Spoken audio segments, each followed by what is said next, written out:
Hello learners, my name is Ashima Agarwal from BP Educators, career counselor and mentor by profession. Today we are here for our weekly industry talk and our today's guest is CA Priyank Gaur, who is managing his own firm. In today's session, वो हमें बताएंगे कि current market के क्या scenarios हैं और कैसे हम उनको छोड़ के आगे बढ़ सकते हैं। जो आज के टाइम में रिसेशन का टाइम हम लोग सुन रहे हैं कि आ रहा है, मार्केट में ओपनिंग्स भी कंपैरेटिवली कम हो गई हैं, तो हम उन सबसे कैसे आगे निकल सकते हैं और क्या स्किल्स रिक्वायर्ड हैं खुद का बिजनेस या एक अच्छी जॉब पाने के लिए, और कैसे जो आज की मार्केट है उसकी डिमांड्स हैं और क्या डिमांड्स हैं। अगर आप लोगों के कोई भी क्वेश्चंस हो जो आप उनसे पूछना चाहें या मुझसे पूछना चाहें तो all of you can ask us. Soon he will join us. Till then, please let me know if you have any queries related to your careers or related to your jobs or your upcoming jobs. I will definitely try to resolve them. I'm waiting for your comments.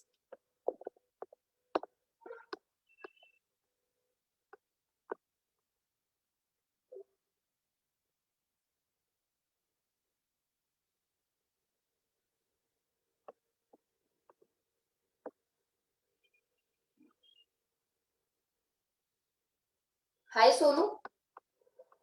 If you have any queries, please let us know.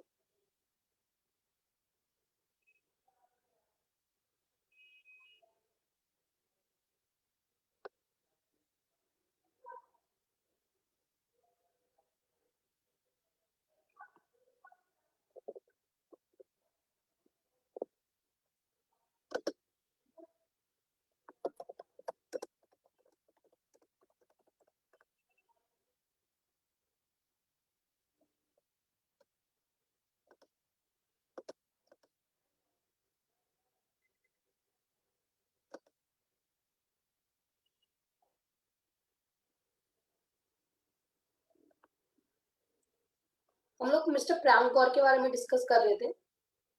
उनकी खुद की firm है, जैसे कि मैंने आपको अपने जो मैंने इंडस्ट्री टॉक के लिए पोस्ट डाला था उसमें उनके बारे में बताया कि he is a CA by profession and managing his own firm. He joined us, so let's meet him. And Hello. hello, can you hear me? Yes, I can hear you. Okay, sir, वैसे तो मैंने आपका introduction दे दिया है, but I want you to introduce yourself first.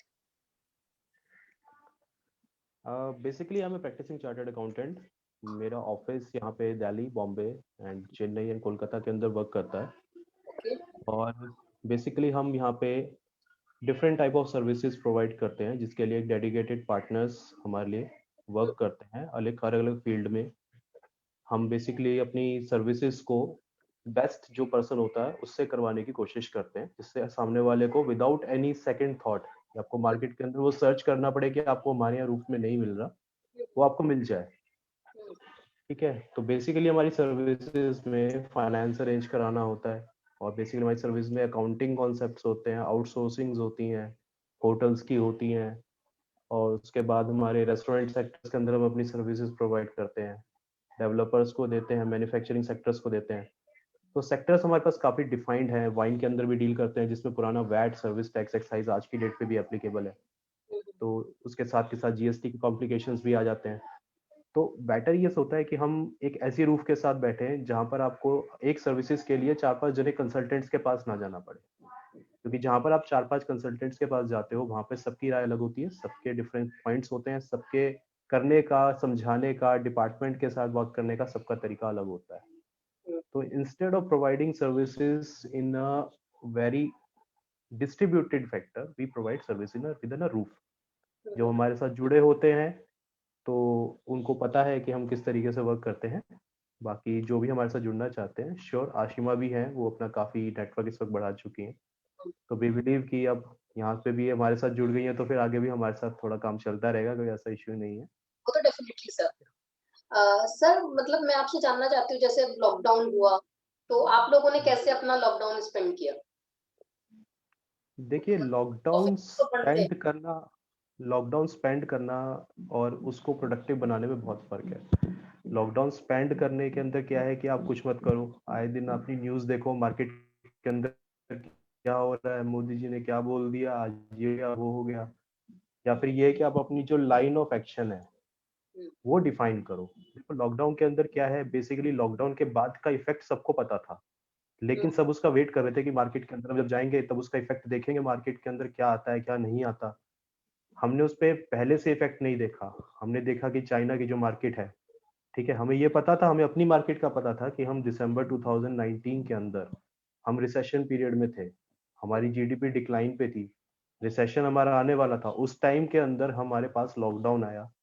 हमें पता था कि आगे मार्केट के अंदर हमारी कॉम्पिटिटिवनेस खत्म होगी, जो मार्केट के अंदर जो एक्सेस लेबर है, जो मार्केट के अंदर जो एचआर कंसल्टेंसी बैठी हुई है, सारी जने बैठे हुए हैं, पीआर बैठी हुई है, वो सब बैठेंगे, हम्म, क्योंकि no one is want to spend their money. Lockdown के बाद एक कंजम्पशन होता है कि हम एक डेवलपिंग इकोनॉमी में है।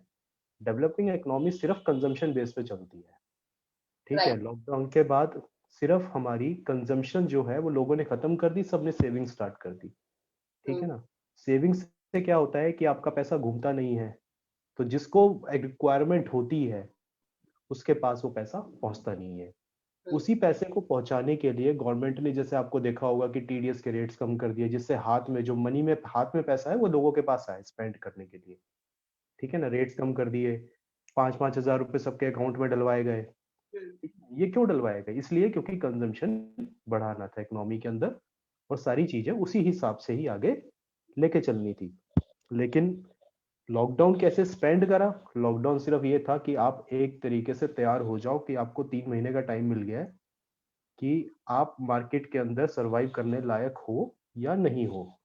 हम्म, it's in a harsh word. कई बार क्या होता है कि कोई एक कंपनीज आती हैं बाहर से, ठीक है ना, वो यहाँ पे बल्क लेबर वगैरह उनकी रिक्वायरमेंट्स होती है, वो गवर्नमेंट को कॉन्ट्रैक्ट देकर आए हुए होते हैं, प्रॉमिस देकर आए, तो हम यहाँ पर इतनी लेबर अपॉर्चुनिटीज बनाएंगे, ये करेंगे वो करेंगे, ठीक है ना। वो सारे वो अपने फ्री फंड में बहुत तरह के, हर तरह का लेबर उठा लेते हैं, हम्म, ठीक है ना। लेकिन ये एक अपॉर्चुनिटी उनके पास थी, जो एक्सेस लेबर था उन्होंने सबको हटा दिया। हम्म, हम यहाँ पे देखे, किसी भी कंपनी को देख लीजिए, आप टीसीएस देख लीजिए, एयरटेल देख लीजिए, कितने भी बिग फोर्स देख लीजिए, एक्सेस लेबर हर जगह से हटी है।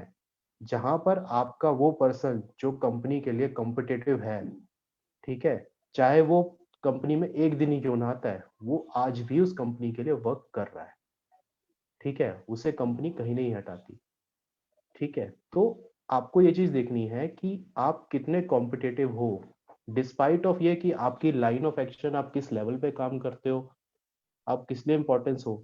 मैं आपको फॉर एग्जांपल देता हूँ, मैं एक लॉजिस्टिक्स कंपनी देखता हूँ। लॉजिस्टिक्स कंपनी के अंदर उस कंपनी ने क्या किया, अपने लॉजिस्टिक्स हेड को हटा दिया, ओ, ठीक है, लॉजिस्टिक्स हेड को हटा दिया, और उसके नीचे जो ट्रक का जो ओनर्स थे, जिसके साथ मतलब जो एक जूनियर था जो ट्रक फ्लीट अरेंज करवाता था, डेली उनसे नेगोशिएशंस करता था, उसको रख लिया, ओके, ठीक है। एक एग्जांपल बता रहा हूँ मैं आपको, हम्म, हम्म, जिसकी नीड है वही मार्केट में टिकता है। और जब ये चीजें नहीं होती, तब इसी चीज को होने में कम से कम 5 से 6 साल का पीरियड लगता है, ठीक है। उसके बाद कंपनीज अपने आप को फिर से रिवैल्यूएट करती हैं, मार्केट के अंदर सेकंड ऑप्शंस देखती हैं कि मेरे पास सेकंड ऑप्शंस क्या है, क्योंकि हर किसी की एक कंजम्पशन कैपेसिटी है। कोई 20,000 तक का पर्सन रख सकता है, कोई 40,000 तक का रख सकता है, कोई 60,000 तक का रख सकता है, ठीक है। जब सामने से इनकम नहीं आएगी तो 60,000 वाला 20,000 का आएगा, 20,000 वाला कहेगा कि यार मैं काम खुद कर लेता हूँ, ठीक है। तो आपको इस तरीके से रेडी होना जरूरी है। और जैसे अभी आप देखेंगे, जैसे हम आज की डेट में बात करें, आज की डेट में इंडिया की इकोनॉमी के अंदर बेसिकली 3 तरह की बैलेंस शीट्स हैं, ठीक है। आप इसे, मैं ब्रॉड वे पे लेके चलता हूँ कि मैं इंडस्ट्री स्पेसिफिक बात नहीं करूंगा, एक ब्रॉड वे पे लेके चलता हूँ। इंडस्ट्री अपना इंडिया के अंदर 3 तरह की बैलेंस शीट्स बनती हैं बेसिकली, मैं बोलूँ। पहली बैलेंस शीट होती है बैंक की और एनबीएफसी की, ठीक है। सबको पता है बैंक और एनबीएफसी की क्या हालत हो गई थी, राइट। ठीक है ना। किसी को नहीं पता कौन छूटा हुआ है, सबको पता है बैंक के पास पैसा नहीं है, विजय माल्या लेके भाग गया, ये हो गया वो हो गया, पहले ही चल रहे थे हमारे पास। कितना पैसा हमारे आउट ऑफ कंट्री चला गया, कितने में हम डेफिसिट में हैं, कितने हमने लोन्स ले रखे हैं, क्या हमने, हमारी जो इकोनॉमी है किस कंट्रीज के ऊपर ज्यादा डिपेंडेंट है, हमें ये सारी चीजें पता है, ठीक है, लेकिन उसके बाद भी हम सोचते हैं कि बैंक से हमें पैसा मिल जाए, एमएसएमई की आपकी स्कीम्स आ गई, ठीक है, एमएसएमई का पैसा कहाँ से आ रहा है? सारा पैसा तो बैंक से नहीं आता, ठीक है, कंजम्पशन बढ़ाने के लिए एमएसएमई स्कीम्स लाई गई, ठीक है, बाहर से पैसा जो है तो उसको इंडिया में डिस्ट्रीब्यूट किया गया, कंजम्पशन बनेगा, ठीक है, लोगों ने एमएसएमई का फायदा इस तरीके से उठा लिया, उन्होंने कंजम्पशन निकाली। मैं आपको फॉर एग्जांपल करता हूँ, गवर्नमेंट ने स्कीम निकाली कि आपको 6% पे पैसा मिल जाएगा, ठीक राइट। है, 6% पे पैसा मिलने लगा, ठीक है, किसी ने मतलब मैं आपके कंफर्ट बता रहा हूँ, मैं नाम नहीं लूंगा, लेकिन बैंकर्स वगैरह ने कई तरीके से इस तरीके से किया कि आप 6% पे पैसा लिया और एफडी करवा दी, सामने लोगों को पैसा इंटरेस्ट पे देने लग गए, ठीक है, मार्केट के अंदर रेट ऑफ इंटरेस्ट अगर चलता है कोई भी, आप मार्केट से पैसा उठाओ 2% पर मंथ, 3% पर मंथ, ऐसे चलता है, तो सिंपल बस उसमें कमा रहे हैं, कोई काम नहीं कर रहा, कोई प्रोडक्टिविटी नहीं बढ़ रही, किसी को लेबर नहीं मिल रही, किसी को अपॉर्चुनिटीज नहीं मिल रही, तो उस पैसे का फायदा क्या हुआ? ना गवर्नमेंट को कोई फायदा है, ना। क्योंकि जो पैसा मिल रहा है उसका भी कोई कोई रिकॉर्ड नहीं है, ठीक है, बस आपके एमएसएमई के लोन्स बन गए, हाँ भाई सबको मिल रहा है। तो हम यहाँ पे अपॉर्चुनिटीज, मैं यहाँ भी करता हूँ, मैं एमएसएमई का काम करता हूँ, लेकिन हमें क्या है कि हम एक चैनल बनाते हैं, कि हमें पता है कि हमें एक रीजनल हेड को पकड़ना है जिसके पास जोन सी पावर है, ये बैंक है, ये बैंक जो है ये बेसिकली एक पर्टिकुलर बैंक आज के डेट में 25 किलोमीटर से ऊपर वर्क नहीं कर सकता, ठीक है ना, आपकी जो ब्रांच है उसके 25 किलोमीटर के एरिया के अंदर ही वो अपनी सर्विसेज दे सकता है, उसके ऊपर अगर आपका एरिया जाता है, आपका ऑफिस वगैरह जाता है, तो वो ब्रांच आपको कैटर नहीं कर सकती, तो आपको किसी और से बात करनी है, ठीक है, लेकिन अगर आपको बैंकिंग लाइन में देखना है, तो अगर आप इसी ब्रांच से लेना चाहते हो तो उसके रीजनल हेड को पकड़ो, उनकी टर्नओवर, उसकी जो एवरेज एरिया होता है 50 किलोमीटर होता है, ठीक है ना। तो ये एक छोटे छोटे पॉइंट्स होते हैं जहाँ पे हम लोगों को एक तरीके से सर्विसेज दे पाते हैं, क्योंकि ये चीजें छोटे छोटे पॉइंट आपको एकदम से बैठ के कोई नहीं बताएगा, हमें पता है, हम पहली पॉइंट पे लोगों को मना कर देते हैं आपका एरिया 25 किलोमीटर से ऊपर है, ये ब्रांच आपको सर्विसेज, ये जो मैनेजर है आपको सर्विसेज नहीं दे सकता, आपको हाँ भर रहा है तो वो गलत भर रहा है, ठीक है, वो किसी और मैनेजर से बात करेगा, आपको लोन वहां से डिस्पर्स कराएगा और आपके यहाँ पे इंटरेस्ट लेगा, बीच में उसकी कमीशन बनेगी, कॉस्ट आपकी बढ़ेगी, ठीक है, तो ये जो चीजें छोटी छोटी आपको कैटर लेके चलती है, हम इसी चीज पे जोर देते हैं कि प्रैक्टिकलिटी बहुत ज्यादा जरूरी है, हम चीजें थ्योरेटिकल में बहुत पढ़ लेते हैं कि बैंक के अंदर एक प्रोसेस आ गया, हम ऑनलाइन देखेंगे, आज भी आप ऑनलाइन पे सर्च मार लीजिए एमएसएमई लोन कैसे पाएं, उसमें दसियों इतनी सारी वीडियोस मिल जाएंगे आपको कि मतलब पूरा प्रोसेस बना हुआ है, इंफॉर्मेटिव है, मैं मना नहीं कर रहा, इंफॉर्मेटिव है, जिसने अपनी वीडियोस बनाई है वो सब बनाई है, मैं उनको बहुत अप्रिशिएट करता हूँ, ठीक है, उन्होंने एक चीज देखी है, वो एक बेनिफिट देख रहे हैं कंपनी को, लेकिन साथ में प्रैक्टिकलिटी भी जरूरी है, ठीक है, और हम अलग अलग चीजों पे हैं, लॉकडाउन के बाद आ गए, लॉकडाउन के बाद जो सेकंड बैलेंस शीट बनी हमारी, वो बैलेंस शीट बनी कंपनी सेक्टर की, कॉर्पोरेट सेक्टर जो हो गए, ठीक है, लेकिन हमें ये चीज पता होनी चाहिए, कॉर्पोरेट सेक्टर से एक हाई टैक्स पेइंग सेक्टर है, और वो पूरी इकोनॉमी का हमारे 2% है, राइट। ठीक है, तो सिर्फ 2% की इकोनॉमी आपको पूरा कैसे चलाएगी, जब आपके बैंक फेल हो गए और आपके कॉर्पोरेट फेल हो गए, तो आपको कैसे चलाएगी? ये तीसरी जो इकोनॉमी बैठे, चीज। ठीक है, तो जो तीसरी इकोनॉमी, जो दूसरी इकोनॉमी जिसके ऊपर सर आपका म्यूट हो गया। जो एक्चुअली वर्क करती है, ठीक है ना, जो प्रोसेस में लेकर आती है चीजों को, उसके लिए भी आपको वर्क करना है, ठीक है ना, तो जब आपको पता है कि लोग वहां से भी लेबर हट रही है, सब कुछ हट रही है, वहां पे भी अपॉर्चुनिटीज नहीं मिल रही, उनको भी पैसा बिजनेस चलाने के लिए, ठीक है ना, और किससे पैसा लाएंगे, या तो फॉरेन इन्वेस्टर ले आए अपने पास, जिनके पास पैसा है, या फिर वो अपने लोकल यहाँ से क्रिएट करें पैसा पब्लिक से, या फिर आप अपने बैंक के पास जाएं, बैंक के पास जाने का ऑप्शन खत्म हो गया, लॉकडाउन आने के बाद फिर आपके जो प्राइवेट इन्वेस्टर थे वो सारे थे, उन्होंने बैकआउट कर लिया, ठीक है ना, और जो आपकी जो अभी यहाँ पे पब्लिक फंडिंग की मैं बात करता हूँ, पब्लिक फंडिंग कराना आज की डेट में it's not an easy task, आपको एक प्रोफाइल लेके जानी होती है, आपको एक बेनिफिट दिखाना होता है, आपको एक सारी चीजें भी एक स्ट्रीमलाइन में लेके चलनी होती है, अब अगर आप वो नहीं कर रहे, तो पब्लिक क्या है, आपको स्टार्टिंग में शायद पैसा दे दे, लेकिन 2 महीने के बाद आपका बिजनेस फेल हो जाएगा, तो जितने पैसे आपको मिले उससे डबल आपको पे करने पड़ते हैं, ठीक है, उसके बाद जो थर्ड इकोनॉमी के अंदर जो बैलेंस शीट बनती है वो बेसिकली बनती है हमारी एमएसएमई सेक्टर की, ठीक है, एमएसएमई सेक्टर के अंदर मैं किसी भी तरह का सेक्टर बोल सकता हूँ कि आप चाहे कॉटन, वीविंग, ऐसे किसी में भी छोटे मोटे सेक्टर्स के अंदर काम करते हैं, लेकिन ये हमारा एक बहुत मेजर सेक्टर है जिस पे गवर्नमेंट भी आज की डेट में फोकस करना चाहती है। एमएसएमई बेसिकली हमारा अराउंड 60% जो सेक्टर है इकोनॉमी का, 60%, it's a very big amount, very big percentage, उसको आप कैटर कीजिए। आज की डेट पे क्या है कि लोग 2% के अंदर वर्क करना चाहते हैं।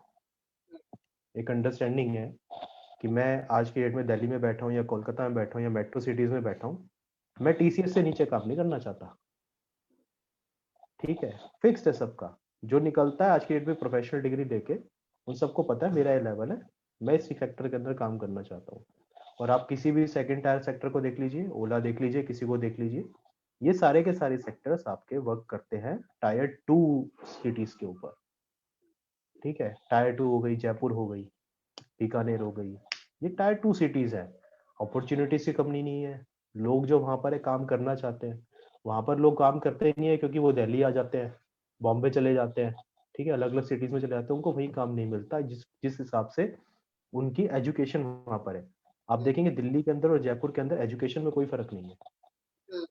ठीक है, कोई फर्क नहीं है, मतलब आप यहाँ पे भी बेस्ट टू बेस्ट एजुकेशन ले सकते हो और वहां पर भी आपके पास बेस्ट टू बेस्ट इंस्टीट्यूट्स हैं। ठीक है, लेकिन क्या है कि अपॉर्चुनिटीज, कंपनीज जो हैं वो बेसिकली एक पर्टिकुलर चीज देख के आपके पास आती हैं। सबको पता है कि मैं एक सर्विस इंडस्ट्री में काम करना चाहता हूँ या मैन्युफैक्चरिंग में काम करना चाहता हूँ या ट्रेडिंग में काम करना चाहता हूँ। तो इन दिस फाइट कि आप किसी में भी काम करना चाहते हैं, आपकी बेसिक नॉलेज, ठीक है, दूसरी आपकी जो कोर बिजनेस एक्टिविटी है उसकी पूरी नॉलेज, उसके अंदर कोई इफ एंड बट्स नहीं होता। ठीक है, आज की डेट में अगर मैं किसी को पूछूं कि इंडियन इकोनॉमी के ऊपर भैया यूएस के इलेक्शंस का क्या फर्क पड़ रहा है, ठीक है, तो आधे जनों को इंडिया के अंदर ये तक नहीं पता होगा यूएस इलेक्शन में डोनाल्ड ट्रंप के अलावा खड़ा कौन है। फैक्ट है, फैक्ट है, क्योंकि वो हमारे लिए है। लोगों को यहाँ पे बिहार के चुनाव में ज्यादा इंटरेस्ट है जाके यूएस इलेक्शंस के अंदर। क्योंकि क्यों? क्योंकि हमारी जो लाइन ऑफ एक्शंस है वो हमारे आसपास दायरे में लिमिटेड हो जाती है। ठीक है ना, यूएस इलेक्शंस का सबको पता है कि यहाँ पर डोनाल्ड ट्रंप है, उधर बाइडेन खड़े हुए हैं, बाइडेन आज की डेट में आगे हैं। ठीक है, लेकिन उसका इफेक्ट क्या है इंडिया के ऊपर? जियो पॉलिटिकल एडवांटेज, ये किसी के ध्यान में नहीं है। जियो पॉलिटिकल एडवांटेज क्या होती है कि आप जैसे मान लीजिए कि कोई भी चाइना, अब चाइना जो है एक बेसिकली बहुत कंजम्पशन देने वाली इकोनॉमी है। यूएस अपने सारी चीजें वहां से लगता है वहां से बिजनेस हटाएगा या कुछ भी होगा, उसका इफेक्ट, डायरेक्ट इफेक्ट जो बेनिफिट होगा वो इंडिया को होगा। इंडिया के पास कंजम्पशन है, इंडिया के पास लेबर है, वो आगे दे सकती है। एक ही तो हमारे पास स्ट्रॉन्ग फोर्स है कि हम लेबर किसी भी कंट्री को प्रोवाइड कर सकते हैं, अपनी वैल्यूज के ऊपर, अपनी टर्म्स के ऊपर हम अपनी लेबर दे सकते हैं। ठीक है ना, और हमारे पास लेबर इतनी अबेंडन पड़ी हुई है, और सबके सब इकट्ठे होने की बजाय, एक रूफ में आने की बजाय अपनी इंडिविजुअल बेनिफिट्स पे सब यहाँ से बाहर चले जाते हैं। ठीक है ना, मैं एक एग्जांपल देता हूँ, मेरे भैया थे, अभी भी हैं, ऐसा कुछ नहीं है। ठीक है, ठीक, वो गए यहाँ से, टीसीएस में वर्क करते हैं, ठीक है ना, लंदन के अंदर सिचुएटेड है, उन्होंने वहां से एक बार ड्रॉप करी, ठीक है ना, या फिर मैं आपको एक दूसरा मतलब एक फ्रेंड है मेरा, ठीक है ना, उसने यूएस के अंदर काम किया, थोड़े दिन वो यहाँ से आए, यूएस से उसे अलग से स्पेसिफिकली कॉल आया एक हायर पैकेज के ऊपर, because they value your labour, they value your skills. उनको पता है कि वहाँ जो पर्सन बैठा है वो इस वैल्यू के अंदर सर्विसेज आपको नहीं दे सकता, वो देते ही नहीं है। वहाँ पे नॉर्मल इकोनॉमीज इस बेसिस पे नहीं चलती, वहाँ पे लेबर आपको देखनी पड़ती है, आपकी कॉस्ट कितनी बैठ रही है, सारी चीज बैठ रही है, तो वहाँ पे टेक्नोलॉजी बेस पे उसको हायर किया, उससे डबल पैकेज पे हायर किया सेम कंपनी ने। तो लाइक करता ही है ना कि बिकॉज हमारा जो मेन फोर्स होता है, जो हायर बंदा है, वो फॉरेन की तरफ ज्यादा अट्रैक्ट होता है कि पैकेजेस अच्छे हैं, उनके लिए वो पैकेजेस कम होते हैं और हमारे लिए अच्छे हो जाते हैं। हाँ बिल्कुल होता है, क्योंकि करेंसी इफेक्ट है। लेकिन आप वहाँ पे देखिए, अगर आपकी एक इंडिविजुअल जाके काम करता है किसी, मैं आज भी देख लूँ कि कई पर्सन जाते हैं दुबई चले जाते हैं, कुछ चले जाते हैं, ठीक है ना, दुबई के अंदर जाने के बाद क्या है कि कोई वहां पे ये नहीं देखता पैकेज में देख के कि मेरी वहां पे कंजम्पशन कितनी हो जाएगी, कोई नहीं देखता। ठीक है, सब देखते हैं कि यार मेरे को इतना एडी का मुझे पैकेज मिला है, ठीक है, मतलब मैंने कई पर्सन्स को देखा है जो एडी में कन्वर्ट करते हैं, वहाँ पे स्टार्टिंग पैकेज में 1,20,000 मिल रहे हैं, उन्हें 1,30,000 मिल रहे हैं, इस हिसाब से मिल रहा है। लेकिन 60 से 65,000 रुपए उनके खुद के वहाँ के रेंट वगैरह, खाने पीने, आने जाने सब में लग जाता है। लग जाता ठीक है, और वो अपना यहाँ का 80,000 का पैकेज छोड़ के वहाँ पे 1,20,000 में काम करने को रेडी है। है। वो एक्चुअली 40,000 की ग्रोथ देखते हैं, वो ये नहीं देखते ना कि यहाँ पे उनके एक्सपेंसेस भी कम कुछ बचता ही नहीं है। अब यहाँ पर जो पहले बेचते थे पैसा, अब बस ये कि बस एक टैगलाइन चढ़ जाती है, एक अपॉर्चुनिटीज है। अगर आप स्किल्ड हो तो आपको अपॉर्चुनिटीज की कमी इंडिया में भी नहीं है। है। लेकिन आप स्किल्ड नहीं हो तो आप 100% हमेशा स्विच करते रहोगे या कुछ करते रहोगे। लेकिन आप एक बार आपने अपनी सर्विसेज मार्केट में दे दी, उसके बाद कंपनीज आपके पास आती हैं, क्योंकि एक चैनल होता है। हम भी आज की डेट में सर्विस दे रहे हैं तो कई बार हमें नहीं पता होता कि यार ये कंपनी हमसे सर्विसेज लेने वाली है। मैंने एक यहाँ पे एक सर्विसेज दी थी अपने गुड़गांव के अंदर। ठीक है, बहुत छोटी सी कंपनी थी, हमें कुछ पता भी नहीं लगा। हमने बेसिकली सर्विसेज अराउंड 1-1.5 दिन की सर्विसेज थी, हमने दी उसको। ठीक है, नेक्स्ट डे उसी पर्सन से हमें डब्ल्यू स्मिथ का ऑर्डर मिला कि हमें ये काम करना है। ठीक है, वो बड़ा अच्छा ऑर्डर था हमारे लिए, लेकिन हमने उस पर काम भी किया, हमने अपनी पूरी प्रोफेशनल सर्विस लगाई, हमने पूरा प्रोफेशनल स्टाफ भी लगाया उनके साथ। ठीक है, तो अपॉर्चुनिटीज आपके काम को देख कर आती है। ठीक है, आप ये अगर सोच रहे हो कि मेरा पैकेज कितना है और मैं उसके हिसाब से सर्विसेज ढूंढूंगा या मैं उस हिसाब से कंपनीज ढूंढूंगा, तो इस हिसाब से नहीं। आप इवेल्युएट कीजिए आपके पास स्किल कितनी है। ठीक है, उस स्किल की मैक्सिमम रिक्वायरमेंट किस कंपनी को है।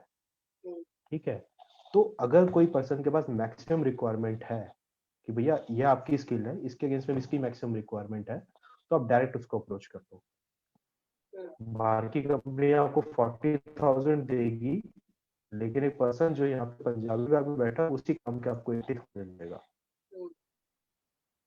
ठीक है, तो आपको इसी तरीके से ही आगे वर्क करना चाहिए। मेरे यहाँ पे मैं बहुत छोटे छोटे एग्जांपल देखता हूँ। मेरे यहाँ पे एक लोकल मार्केट है। ठीक है, वहां पर एक चार्टेड अकाउंटेंट बैठते हैं। ठीक है ना, उन्होंने उस लाइन और उसी मार्केट के अंदर कम से कम नहीं तो 40 से 45 दुकानों का काम ले रखा है। ठीक है, पर मंथ उनसे इनकम आती है 5,000-6,000 रुपीज पर मंथ इनकम आती है। ठीक है, घर उसी लाइन में ही है, ऑफिस उसी लाइन में ही है, कहीं जाने की जरूरत नहीं है। How much they are earning, कोई हिसाब नहीं है। ये मैं 5,000-6,000 का बस मैं आपको एक एग्जांपल बता रहा हूँ। प्रोफेशनल वर्क और भी आते रहते हैं, लोन का आ गया, इसके अलावा सिर्फ वही थोड़ी ना करते होंगे। वो तो नहीं सर, वो तो एक चल रहा ठीक है, है, उसके बाद बंदा एक्सप्लोर तो करता ही है। ठीक है, बस इसी चीज के लिए छोटे छोटे एग्जांपल्स देके आप आगे बढ़ते रहिए। ये कंपैरिजन मत कीजिए कि आपकी स्किल्स इतनी है, मैं इस पैकेज पे बैठा हूँ, मेरे मेरे साथ पास आउट वाला बंदा वो इतना पैकेज ले रहा है। वो इतना पैकेज इसलिए ले रहा है क्योंकि वो उस हिसाब से स्किल्स उस कंपनी को ये रहे। ज्यादा बेनिफिशियल है। ठीक है ना, जिस वक्त आपकी स्किल्स उसके लेवल की हो जाएगी, कंपनी आपके उसको छोड़ के आपके पास आएगी, क्योंकि कंपनी की एक कंजम्पशन कैपेसिटी है। उसको 80,000 दे रहा है तो अगली बार वो स्विच करेगा तो 120 पे करेगा। लेकिन आप 70 पे हो तो 80 पे आपको रख लेगी, क्या दिक्कत है। आपका ग्रोथ आपके पॉइंट पर है, लेकिन क्योंकि 80 के बाद आप भी 120 पे ही जाओगे। तो कंपैरिजन मत करो, बस अपनी स्किल्स बढ़ाओ, और कुछ भी क्राइटेरिया नहीं है। किसी दूसरी फील्ड को मत देखो कि यार ये मेरी फील्ड ऐसी है, उसकी फील्ड में इतना पैसा है, मैं उस फील्ड में काम कर लेता हूँ, मुझे तो मेहनत ही करनी है। उससे आप कभी सक्सेसफुल नहीं होंगे, मैं आपको क्लियर बता रहा हूँ।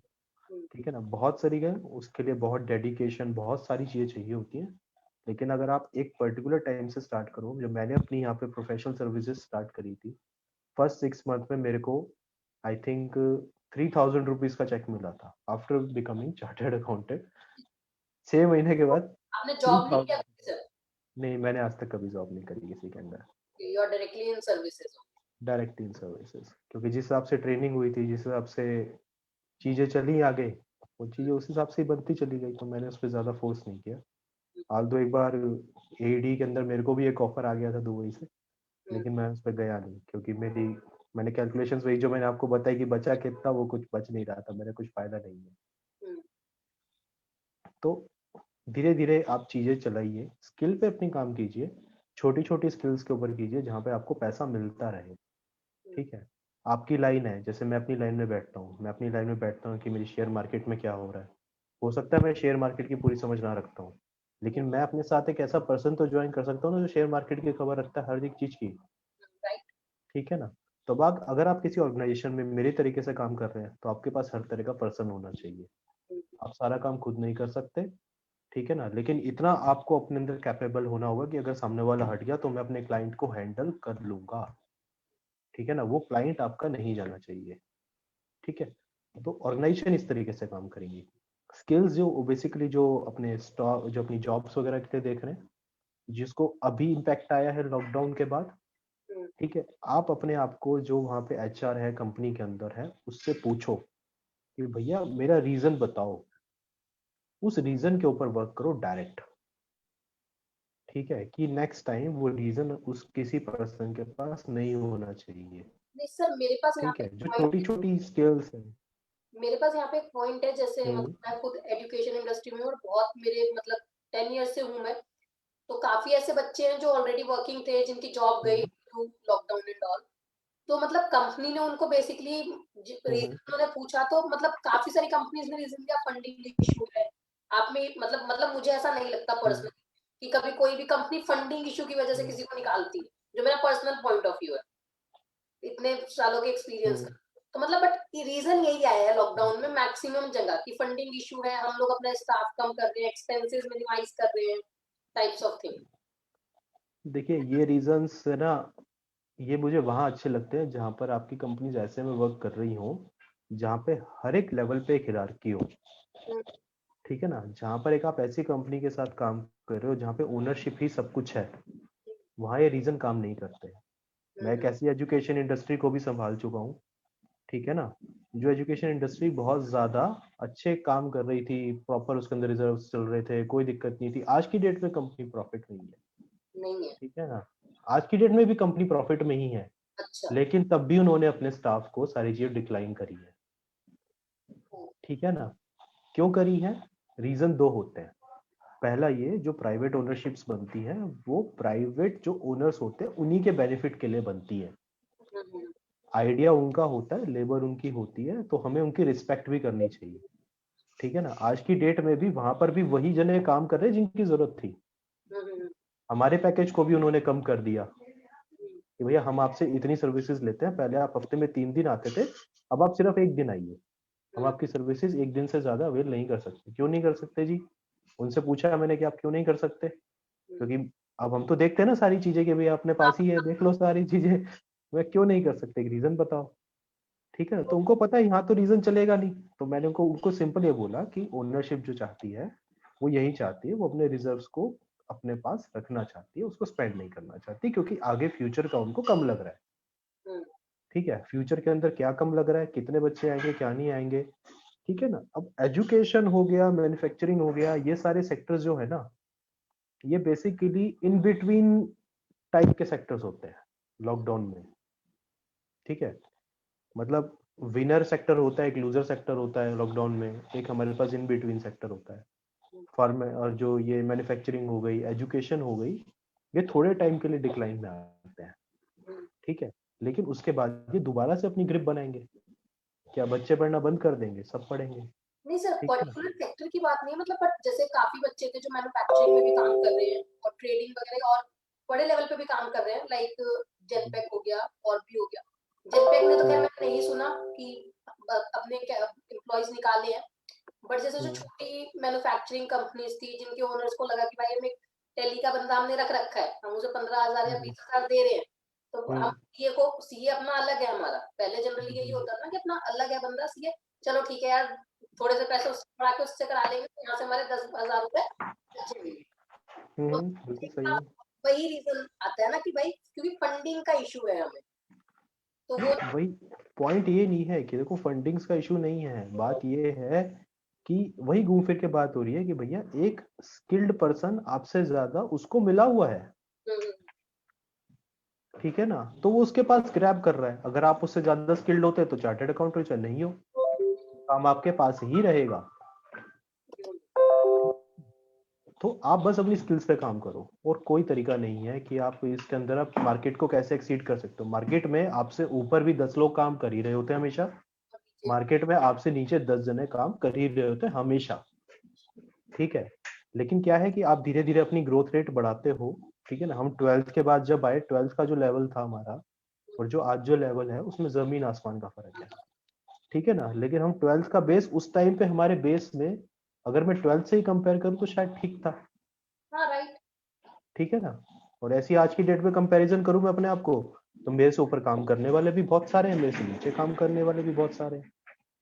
बस ये है कि जहां हम अपनी सर्विसेज दे रहे हैं उसको best they, in despite of कि क्या आप वैल्यू ऑफ सर्विसेज दे रहे हैं। अब वैल्यू से अपनी सर्विस सेक्टर का एक ही एम होता है कि आप कभी भी अपनी सर्विसेज को, ठीक है ना, वैल्यू से कंपेयर मत करो। अगर आप प्रोग्रेशन स्टेज पर हो, ठीक है, अगर आप अपने बिजनेस को बढ़ा रहे हो, आपका एक पर्टिकुलर लेवल अभी अचीव नहीं हुआ है, तो आप कभी भी अपनी सर्विसेज को वैल्यू के बेसिस पे काउंट मत करो।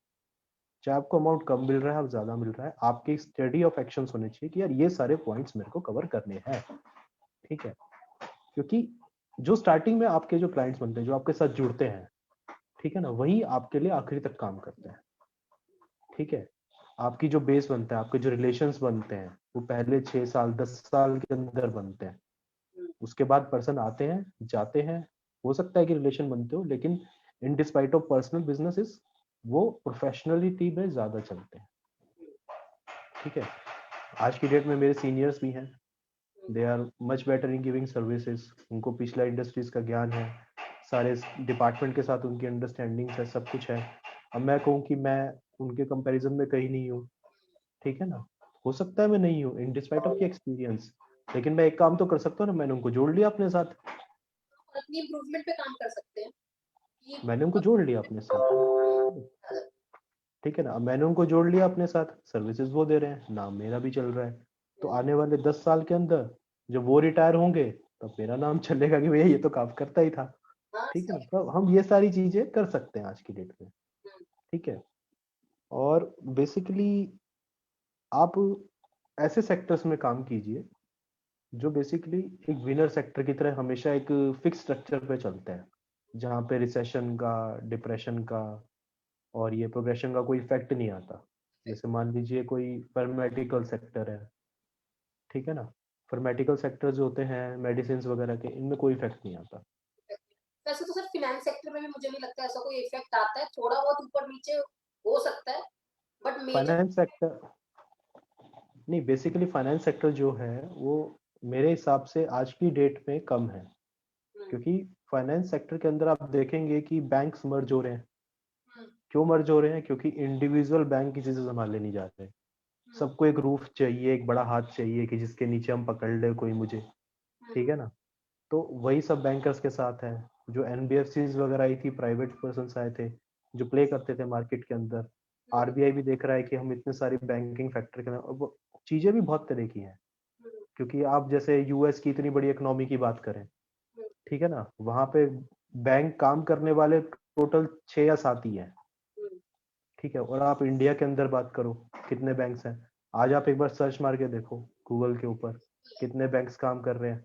कम से कम नहीं तो 80 या 100 बैंक निकलेंगे आपके पास आके, ठीक है। तो चीजें तो कम होनी ही है, ठीक है। इसका इफेक्ट ये नहीं है कि आपके पास फाइनेंस के अंदर भी अपॉर्चुनिटीज कम होंगी। देखो बिजनेसेस जब क्लोज आते हैं, सबके हेड जब मिलते हैं, तो एक हेड हार्ड स्किल्ड होता है, एक हेड लोअर स्किल्ड होता है, तो एक दूसरे को खाते ही है। कंपटीशन सब जगह एक जैसा ही है, ऐसा ठीक है। होगी ना कि मान लीजिए बैंक्स का एग्जांपल लेते हैं, अगर बैंक्स मर्ज भी हो रहे हैं तो अब वो बैंक फिर हम्म, बड़े स्केल पे भी होगा तो उसके अंदर एज अ जॉब पर्सन और as a in hmm. Service, मेरे को एक बिजनेस पॉइंट ऑफ व्यू से नहीं, एक इन जॉब सेक्टर तो अपॉर्चुनिटीज ऑटोमेटिकली बढ़ेंगी ना, क्योंकि अब कॉस्ट की बात है, अगर पहले ब्रांच वहां पे नहीं थी कि हम लोग देखते हैं कि वहां पे हमारा कंपटीशन है ऑलरेडी, अब हमने उसको अपने साथ मर्ज कर लिया आप कंपटीशन को।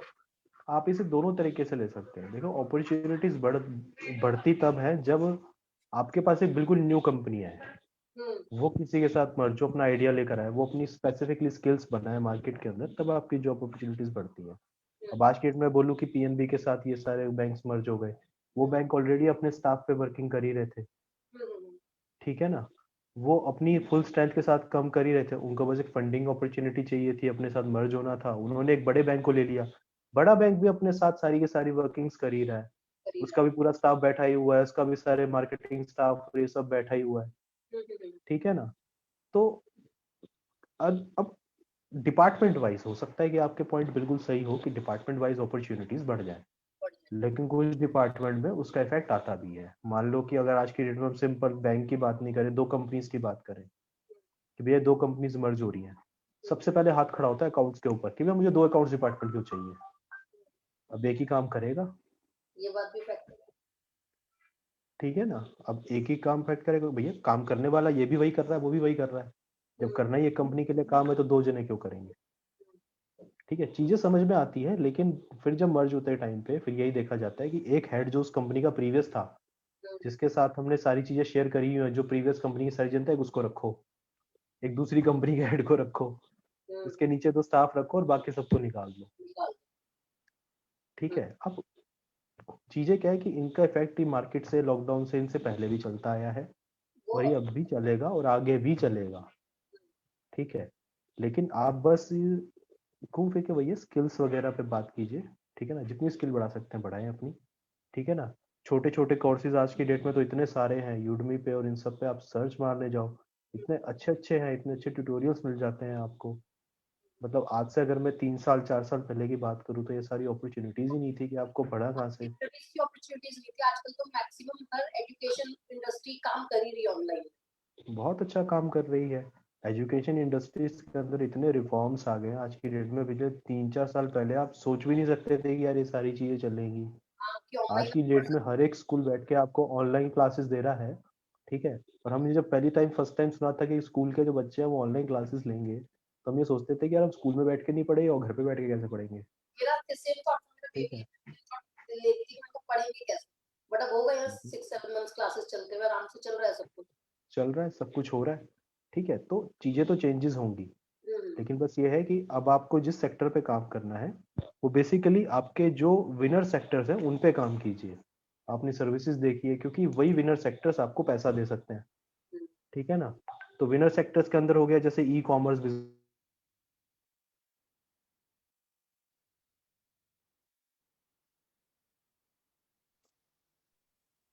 ठीक है, तो विनर सेक्टर्स के अंदर आप अमेजोन को पकड़ लो।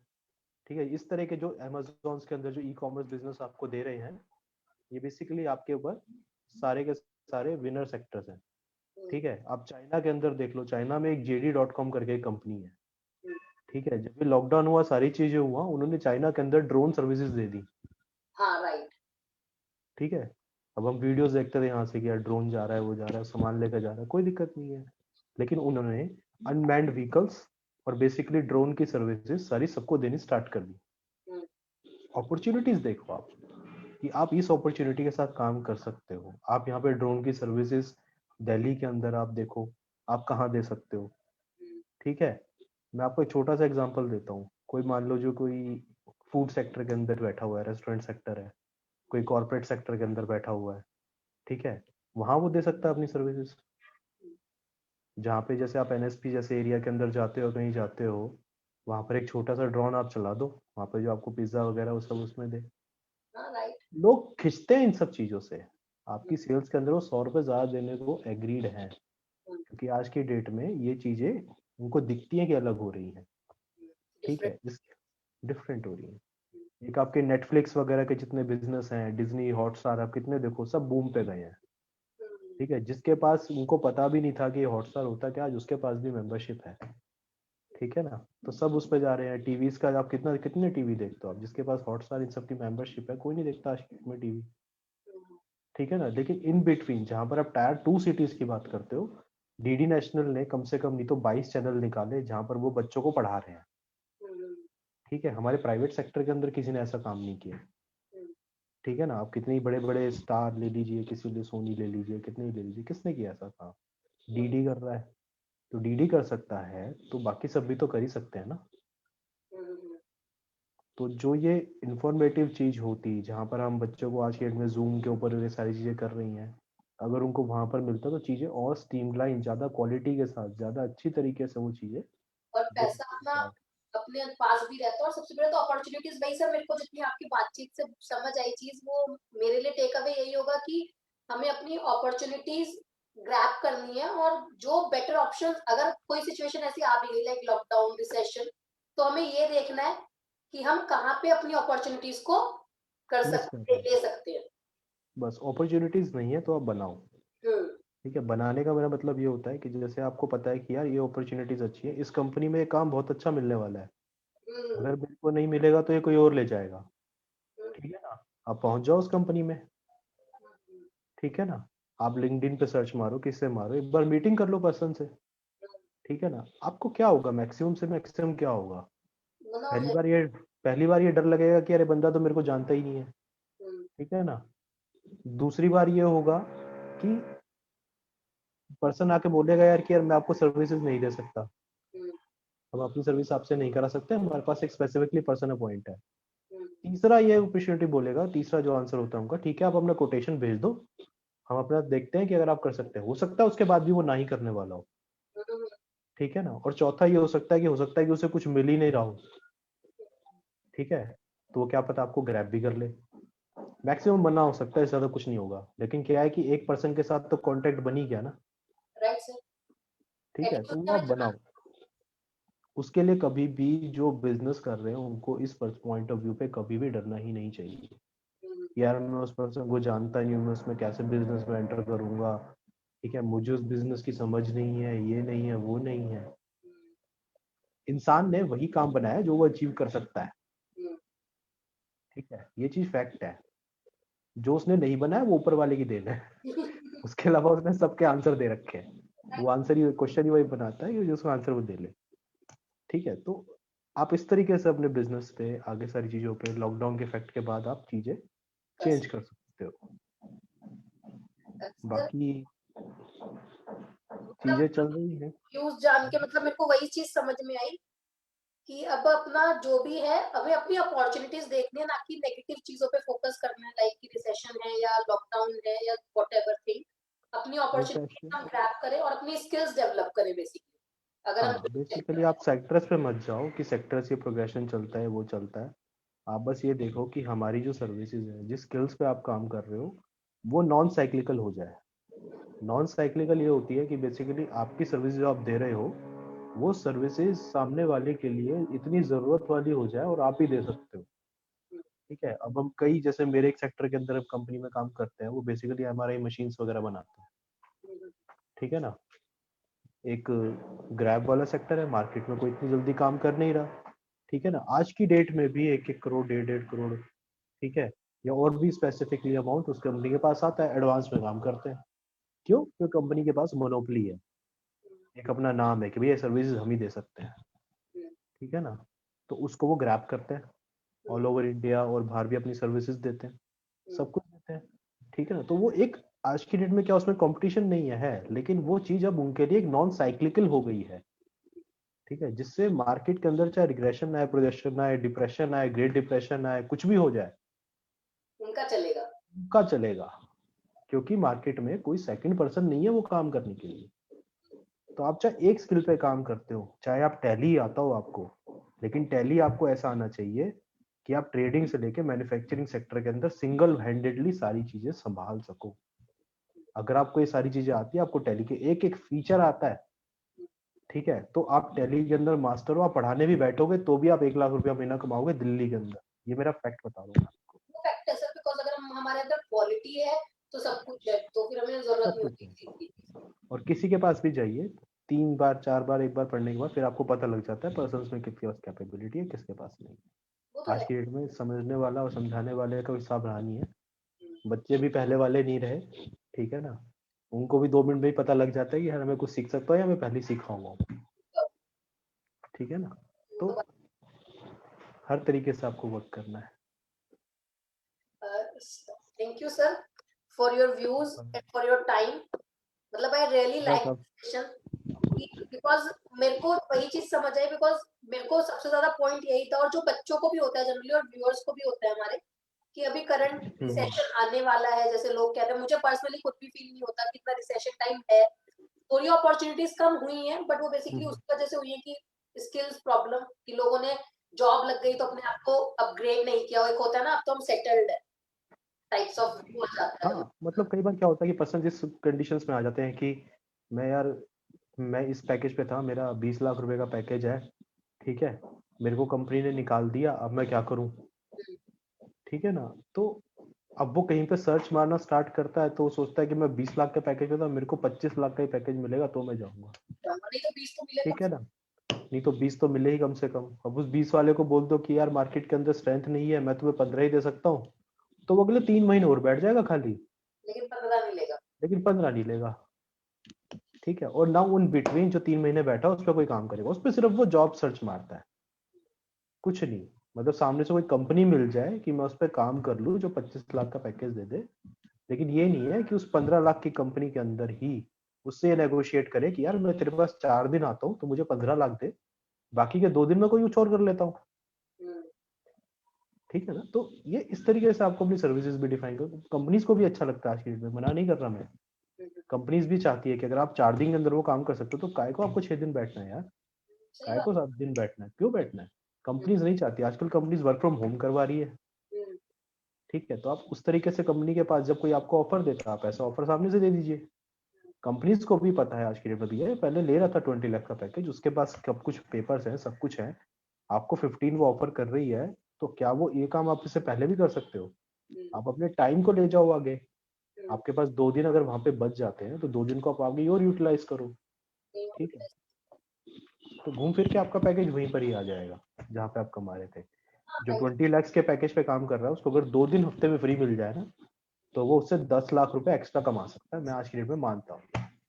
वो तो सर उसके पास फिर स्किल उस लेवल की है ना कि वो कुछ भी ठीक, कर उस लेवल पे सकता कहीं पर भी एक प्रोफेशन लग जाएगा, उसको बोले एक दिन तेरे लिए काम करता हूँ मैं, कोई दिक्कत नहीं है, है। आप अपने करो काम। उसके अंदर ही बंदा आपको मरे से मरा एक 20 लाख के पैकेज वाले को कोई अपॉर्चुनिटी एक दिन के लिए काम कर रहा है, तो आराम से वो महीने का उसे 20,000 30,000 में वही काम करवाएगा ऊपर से। तो 2 2.5 लाख 3 लाख 4 लाख रुपए के लिए आप जहाँ पे अपॉर्चुनिटीज को लूज कर रहे हो आज की डेट में, हम्म, उसको आप ग्रैब करो, अपने टाइम को लिमिटेड करो। बाहर के जितने भी आप बड़े बड़े प्रोफेशनल्स देखते हो या कोई भी देखते हो, मैं बहुत डिटेल्ड में नहीं जाऊंगा, लेकिन बाकी जो लॉ फॉर्म्स हैं इन सब के अंदर हैं, जो वहाँ पे हेड्स काम कर रहे हैं, वो पूरे दिन के अंदर बेसिकली 1 या 2 मीटिंग करते हैं, एंड देन 3 to 4 आवर्स उनका एक टाइम फ्रेम होता है कि हमें इस टाइम फ्रेम के अंदर वो काम करते हैं। डेली 3 4 आवर्स काम करते हैं, वो इससे ज्यादा काम नहीं करते। ठीक है, उसके बाद उनके 3 महीने की उनकी लीव्स भी होती है, सब कुछ होता है। ठीक है, तो टाइम जो है वो ज्यादा इंपॉर्टेंट है, आप टाइम को अपने मैनेज कर लो। हम ये कर सकते हैं, हम यहाँ बिजनेस में बैठे हुए हैं तो हम बेसिकली अपने जो 8 घंटे जो होते हैं हमारे, उसी 8 घंटे को डिवाइड कर सकते हैं। अब जैसे मैंने डिवाइड किया कि हम 4 घंटे सिर्फ गवर्नमेंट एसोसिएट्स को देंगे, 4 घंटे सिर्फ बिजनेस आई को देंगे, जो उसके अलावा आएगी, जो उसके अलावा फिर देखते हैं उसके बाद हमें सेकंड अपॉर्चुनिटीज पे, जो नई अपॉर्चुनिटीज आई उस पर किस तरीके से वर्क करना है। तो आप बांट लो चीजों को, और कुछ नहीं कर सकते आप। जो आप बेस्ट कर सकते हो वो ये है कि wait and watch and make even better. ठीक है, आपको चीजें बहुत ज्यादा जल्दी ग्रैब में आ जाएंगी, इन बिटवीन आप सिर्फ सोचोगे तो।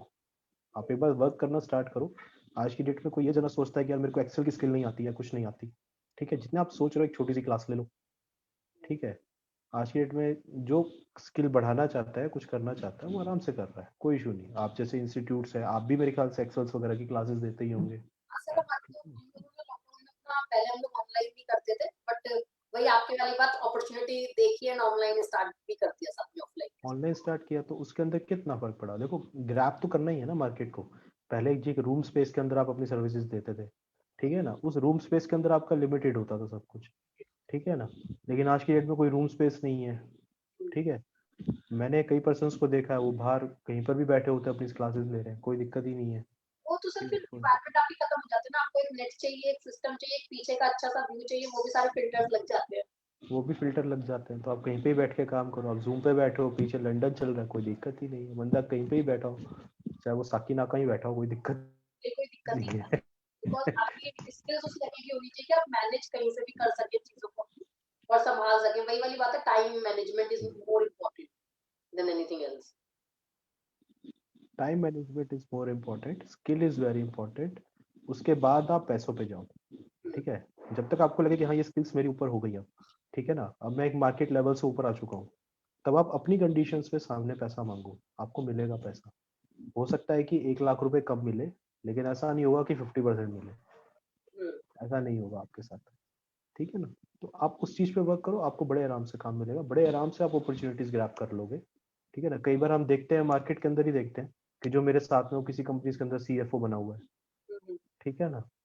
तो बेसिकली क्या है कि जिन बिटवीन के अंदर हमने अपने छोटी स्किल्स पे काम किया है, उसने स्पेसिफिकली उसी कंपनी के लिए अपनी स्किल्स पे काम किया है, ठीक है।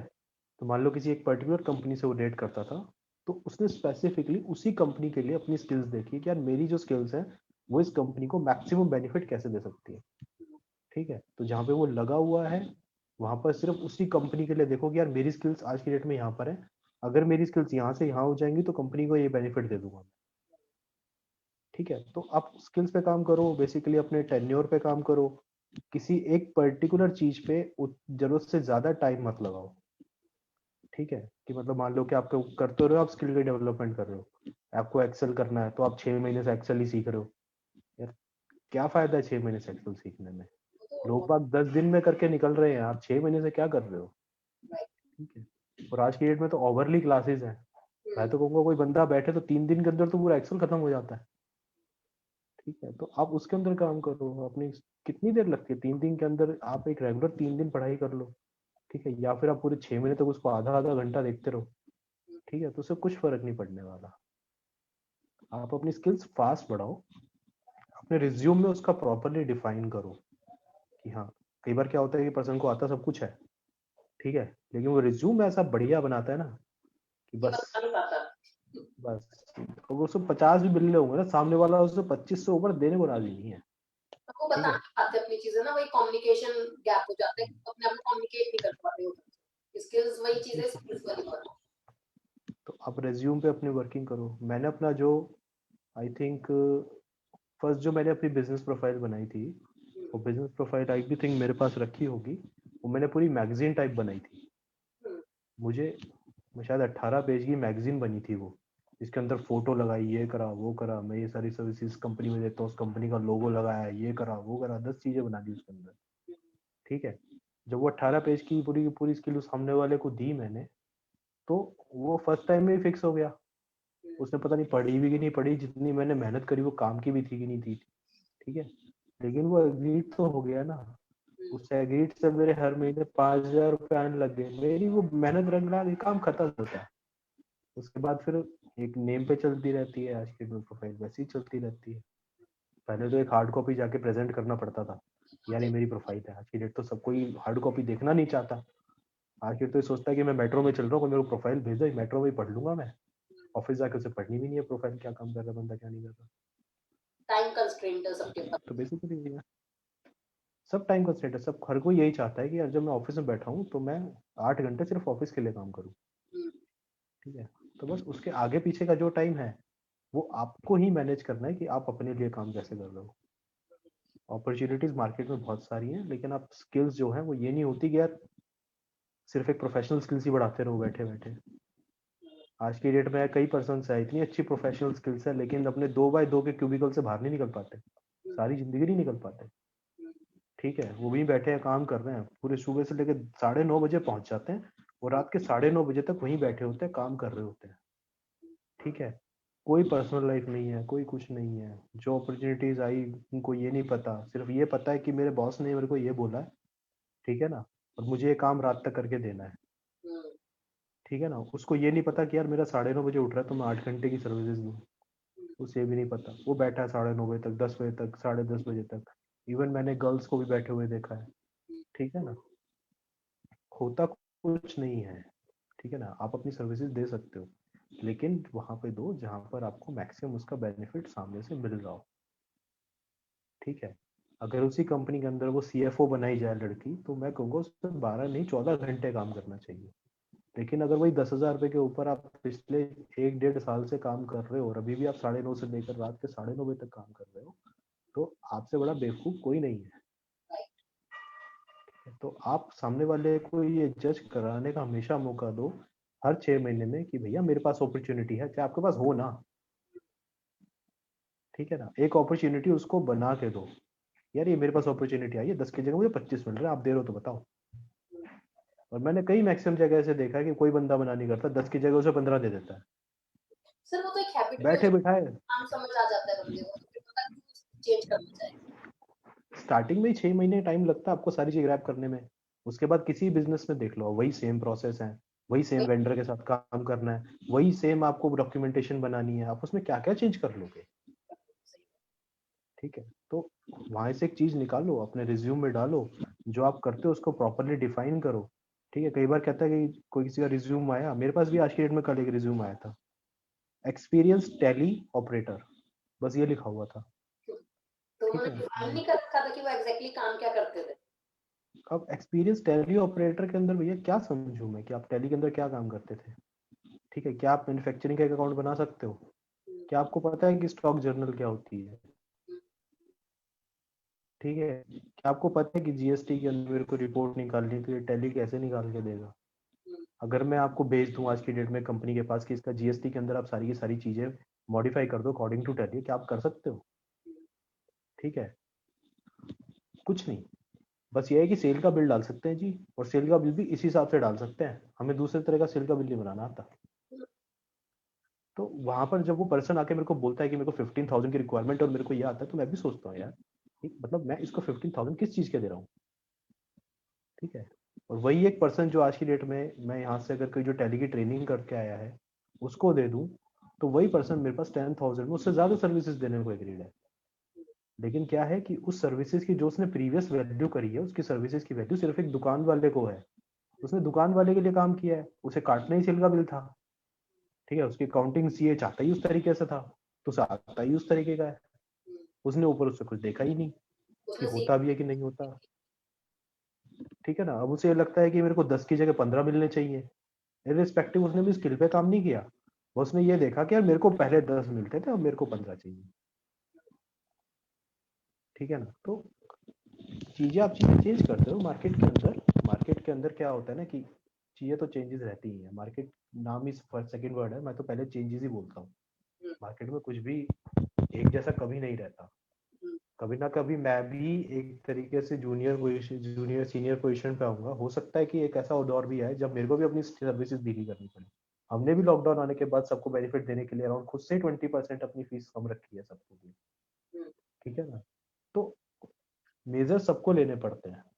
ठीक है ना, लेकिन उससे फायदा क्या है? देखो, ग्रैब करके रखना लोगों को अपने साथ जो काम कर रहे हैं। ठीक है, 20% में क्या आप अपने आप को सर्वाइव कर सकते थे टेस्ट करके? हाँ जी कर सकते थे, तो करा क्यों नहीं आपने? आपने क्यों सामने वाले बंदे को अपॉर्चुनिटी दी कि वो दूसरा 20% देके सामने वाले बंदे के पास जाए कि वो आपकी सर्विसेज को कंपेयर करे? ठीक है, आप जिस दिन लॉकडाउन से बाहर आए आपने 20% का उसे भेजा कि sir we are with you in this pandemic situation, अपनी 20% सर्विसेज कम करते हैं। ठीक है, आपका एक छोटा सा स्टेप ना, मतलब it really makes a difference. उसे अब पता है कि ऐसी डेट के अंदर, कोई फर्क नहीं पड़ता फिर उससे। ठीक है ना, आपके लिए वो 20% बेसिकली आपकी मार्केटिंग है पूरे पे। आप उसे मार्केटिंग की तरह खर्चा मान लो या कुछ भी कर लो, वो मार्केटिंग करो आप अपनी। ठीक है ना, हमारे बिजनेस के साथ तो दिक्कत ये है कि हमारा इंस्टीट्यूट मना करता है कि हम मार्केटिंग नहीं कर सकते। ठीक है, अगर हम कर सकते होते तो फिर तो बात ही कुछ और होती, हम तो इस चीज में पीछे रह जाते हैं। आपके ठीक है, मना करते हैं मार्केटिंग। हाँ, हमारे इंस्टीट्यूट में बायलॉज है कि हम मार्केटिंग नहीं कर सकते, अपनी सर्विसेज की ये नहीं कर सकते। तो मैं अभी भी क्षमा चाहता हूँ कि अगर कोई मैंने अपनी सर्विसेज की मार्केटिंग करी हो, मैं उसका मेरा बिल्कुल भी ध्येय नहीं है, क्योंकि ओपन फोरम है, मैं सिर्फ लोगों को बता रहा हूँ। ठीक है, मैं रिस्पेक्ट करता हूँ अपने इंस्टीट्यूट की, क्योंकि ये चीज़ें मार्केट में कंपटीशन बना के भी रखती हैं। ठीक है, और दूसरों को बढ़ाती भी हैं। एमबीए को भी आपको ये सारी गाइडलाइंस में डालना चाहिए, मैं ये चाहता हूँ, क्योंकि मार्केट सबके लिए कॉमन है, सिर्फ एक पर्टिकुलर सेक्टर को अपने उस पर कम करना वो गलत है। Right, thank you for your time sir. Thank you. So will meet soon, जब सब कुछ अच्छे से और ओपन हो श्योर जाएगा। बाकी श्योर, आपसे एनीटाइम। बात करके बहुत अच्छा लगा मुझे एंड आपके व्यूज जाने। Soon we will meet and thank you for your time from my behalf and from our viewers behalf. Thank you once again, sir. Thank you. Thank thank you. You.